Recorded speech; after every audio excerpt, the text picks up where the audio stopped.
the things I wanted to talk to you about today was how did you and your teammates manage to go through all that controversy, because you had to deal with the pandemic, you had to deal with social injustice issues, you had to deal with the bubble. How did you guys maintain your concentration with all of those negative things around you?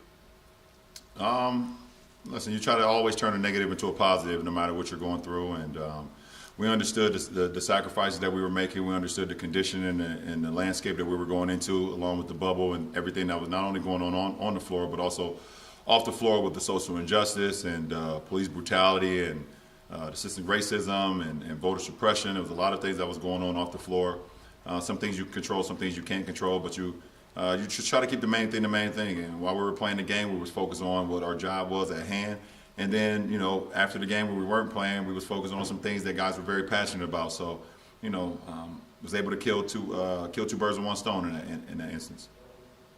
And to follow up on that, you more so than anyone else in this club can tell your teammates what it will be like to defend the championship. What will you tell them about that?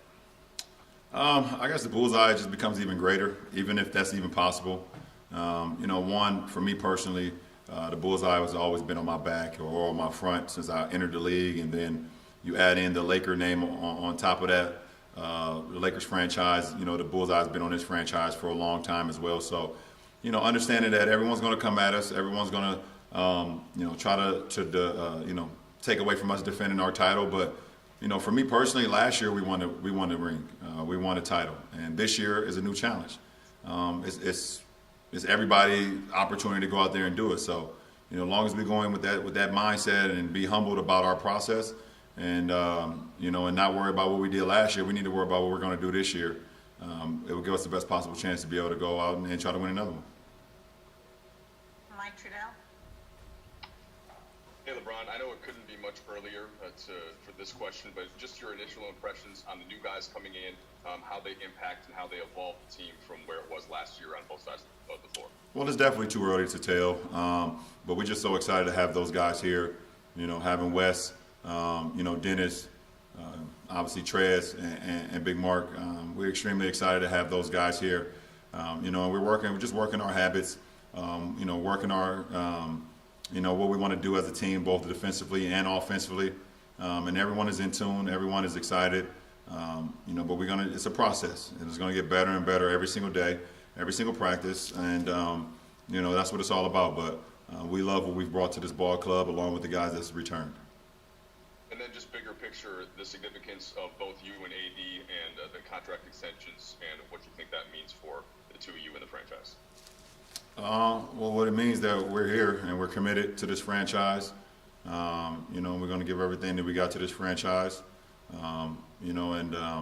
That's what it's all about. And the Lakers believe in us, and and they rewarded us with those contracts, and we just try to go out there and earn them every day.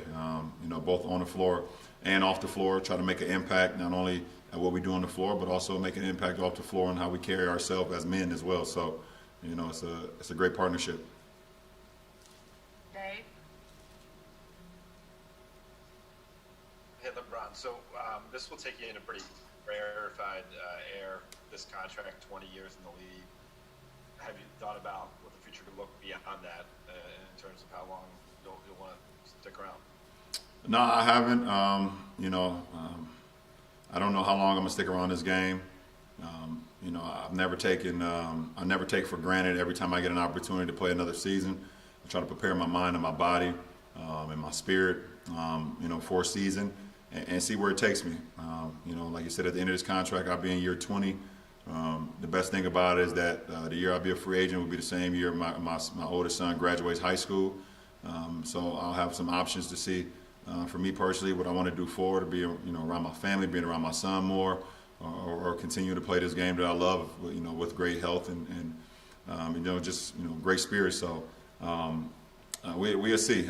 Like I said, I don't look too far in the future as far as myself. I just try to give the game as much as I can in the time being, and see what happens. So I've been blessed to be a part of this, a part of 18 straight training camps, and I'll never take that for granted. Chris McGee. Hey, LeBron. congratulations are in order, being the first athlete to ever be named 3-time Sports Illustrated Sports Person of the Year. I would assume that is an amazing honor, but considering where we are as a world, does this one have a little more special meaning to it? First of all, thank you.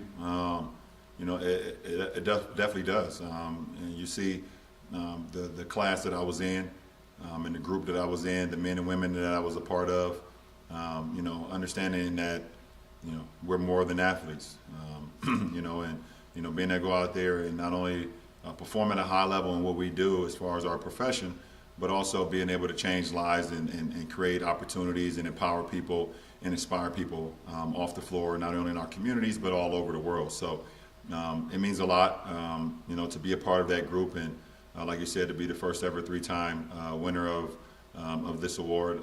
Very humbled. It means a lot to my family and my friends and, my kids at my foundation and my school back home and my city of Akron, where I come from. It's a great time. And Waiki? Hey, Lebron. What was your first reaction when you heard December 22nd for a season, and how did that change kind of your off-season plans from that point forward? I was like, wow. Oh, and I said, oh. Just being completely honest, I wasn't expecting that, because early conversations were going on that I was hearing that there would be kind of a mid-January start, and the training camp will kind of start after Christmas. We'd have an opportunity to spend Christmas with our families, so I had already planned a vacation with my family for us to go somewhere, which I haven't been able to do, obviously, since I've been in the league. And, so I had to switch up a lot of things. Once I heard the December 22nd start, and with training camp starting, obviously this week. So, just started preparing my mind, preparing my body, trying to get as much stuff as I could do with my family, spending as much time as I could with them before getting back into the grind. So, that's what it's been about. Alvin? Hey, LeBron.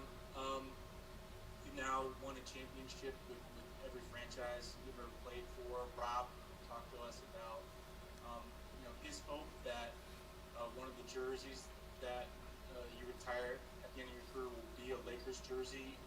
With this contract, how much is going into sort of what you've already built and accomplished in LA, and what you hope to achieve here? I just want to continue to do what I've always done. Try to lead the franchise, lead the group of guys that I'm around as far as the game that we play. And then off the floor, just continue to inspire people on being more than what people say that they are, and carry myself personally. I understand every time I leave the house that I'm not representing just myself. I'm representing my whole family, representing my friends that's associated with me, and representing my kids at my school back home. So it's a lot of responsibility for me when I walk out of my household. So, I want to continue to go out there and play the game at a high level, continue to play for my teammates, continue to play for this franchise, play for our fan base, play for whoever, want to see me play the game and like the way I approach the game, and continue to inspire off the floor. Bill Oram? Hey, LeBron, good to see you. I'm wondering, you've been only out of the bubble for like 6 weeks, half as long as you were there in the first place. I'm wondering what the adjustment back to the world has been like for you, and what changes you've had to make in your life, your family's behavior, to limit your exposure and do your part, for the league. I mean, are there changes you need to limit your bubble, your typical orbit? Yeah, you just have to. We listen to the experts on what's going on with the climate, as far as COVID, and keep your family in the mask when we leave the house or whatever the case may be, and be cautious of where we travel to, be cautious who we're around. Right now you just try to do everything that you can to protect your family, and hopefully you can stay safe and stay healthy. Obviously that's the most important thing than anything. So that's what it's been all about. Obviously, we are all hoping that the world gets back to normal at some point, so we can get back to kind of some normalcy. With our kids being back in school, our kids miss being in school. They're sick and tired of doing these Zoom classes. They love being around their other classmates. They love, being in classrooms and having fun, and I understand that too. So hopefully we can get back to that soon. But much appreciation, much respect to the teachers that's holding these classes, Monday through Friday. They're doing a hell of a job. So much respect to that. But we'll see what happens. But for me, nothing has changed. Pretty much I've always been, protector of my family, and no matter what, no matter if it was, COVID going around or just how we live on a day-to-day basis. Mark Medina. Hey, LeBron, good to see you, and congratulations on your extension and all your accomplishments. You've said a lot of times of the adjustment and struggle with playing games without fans. I was wondering, because of the bubble experience, how more equipped are you to be able to adjust to that, or is that still kind of an ongoing struggle you think you'll continue to have? No, it would never be something that I'll be fully comfortable with or accustomed with. I got too many years of playing the game or playing sports in general with fans. So I would never want to get fully committed to that or fully comfortable with that, because I believe at some point we will get back to it. Hopefully, I'm still playing, and hopefully I'm still in uniform. That's the hope, obviously, and I believe it will happen sooner than later. So, but I have the ability to go out there and channel, my focus, understand that I could get to that point of where knowing there's no fans there, but it would never be something that's comfortable or something that I could be accustomed to or something that would feel regular, because I've played so many years throughout my life since I was, I guess, 8 years or 9 years old when I first started playing organized sports where fans were there, and it's just all a part of it. Fans is a part of this game, is a part of sports. You could just look at some of the greatest sporting events ever of a course of time, and obviously you can see the impact that fans make. So they're truly missed from every sport that goes on in the world. Let's take a few more here. BT. What's up, Ron? What's up, B? Appreciate you. Things are good. How do you think your more than a vote worked out in this season and next for the organization? I think it worked out great. We was able to set out a plan and then execute that, and it was about basically educating and empowering people in their communities to get out there and exercise their right to vote, understand their exercise, understand that their right to vote, how important it is to vote, not only to change what's going on in America, but also change what's going on in some of their own communities. So with the help of a lot of people, a lot of athletes, a lot of entertainers, a lot of local people that go around in their own communities that's making change, we was able to have some success. I mean, you look at the numbers through the election, it was the most turnout ever in election history of people who got out there and voted. And one thing about us, we didn't tell you who to go vote for. We didn't pick one side versus the other side. We just wanted to educate you and enlighten you and empower you and let you know how important your right is. And this is your right, because so many people lay their lives on the line to have this right. And and then growing up in a black community, a lot of people don't understand or don't feel. I don't want to say understand. They don't feel like their vote counts, or them voting like it actually matters. But it does, and we saw it in the November election of how many people turned out and the change that was able to create. And we want to continue to do things. We're looking at the race that's going on in Georgia coming up, in January. So we're trying to see how well we can continue to help down there, because it's a big moment down there. And then going forward, seeing other opportunities where we can help create change for the better of good for all of us, not just people that's involved in more than a vote. All right, three more here. Alan Slewa. Hey, LeBron. Anthony Davis was obviously so great last season. I just want to get your thoughts on some of your expectations for him this upcoming year, and how you think he even steps up his game even more from what he's already accomplished. I don't have any expectations for Anthony Davis. I mean, listen, I know what he's about. I know what he's capable of, and I know what he brings to the game. He's special. He's one of the best players in the world, and his talent is what he's able to do at his size. There's not many people in the world that's ever been able to do that in this sport, period. So, but I don't have any expectations on him. He's going to go out and be himself, and he's going to do things not only that we've seen before, it's going to be some things that we haven't seen before, but it's going to be on both sides of the floor. So, but there's no expectations for me. Bill Plaschke. Yeah, LeBron, you've never been a big fan of load management, but isn't this year different? Don't you need to conserve it with a shortened off season? Don't you need to conserve yourself more this year? I've always listened to my coaches. We had the same thing last year when the coaching staff got here.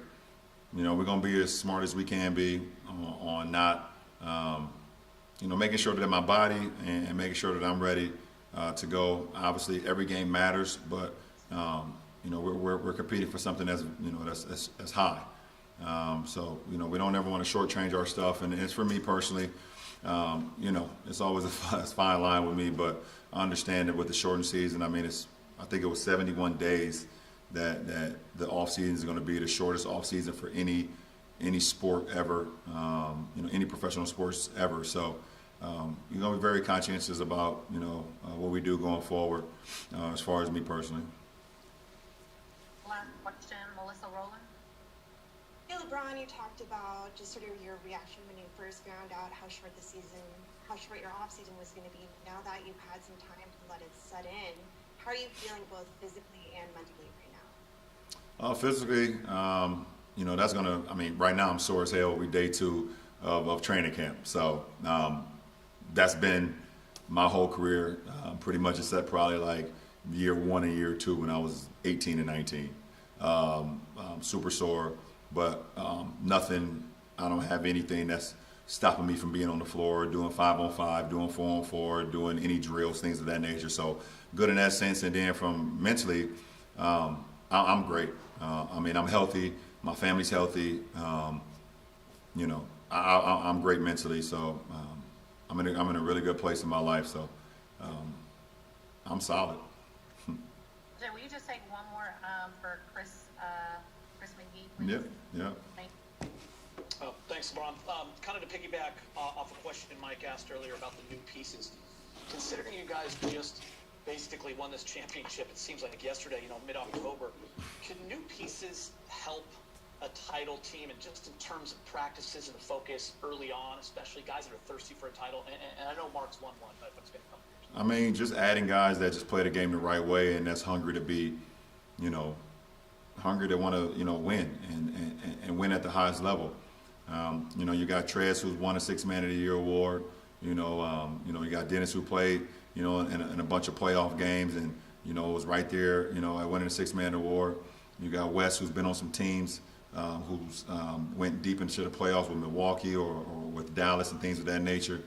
And obviously Big Mark has won one. So you got guys that's just hungry to make a mark on their career and do it at a high level. And, and we got some guys that's here that's not satisfied with just winning one title. So, you add that all together, I think it's going to be great for our ball club. So, playing this game, you want to be remembered. You want to be legendary. You want to be remembered and be, remembered as one of the greatest teams or one of the greatest players or whatever the case may be. But the best way to do that is to win and to win at the highest level. So, I remember, in Miami, we wasn't satisfied after winning our first one. We was able to go out and sign Ray Allen, and we was able to double down on that. So I feel like we're trying to do the same thing here. Our franchise and Rob and everyone upstairs was not satisfied with just winning one title. We went out and added some pieces. Obviously, we lost some great pieces that helped us win the title, and we're going to miss those guys. But we added some guys that can come in and hopefully, I'm not going to say hopefully, but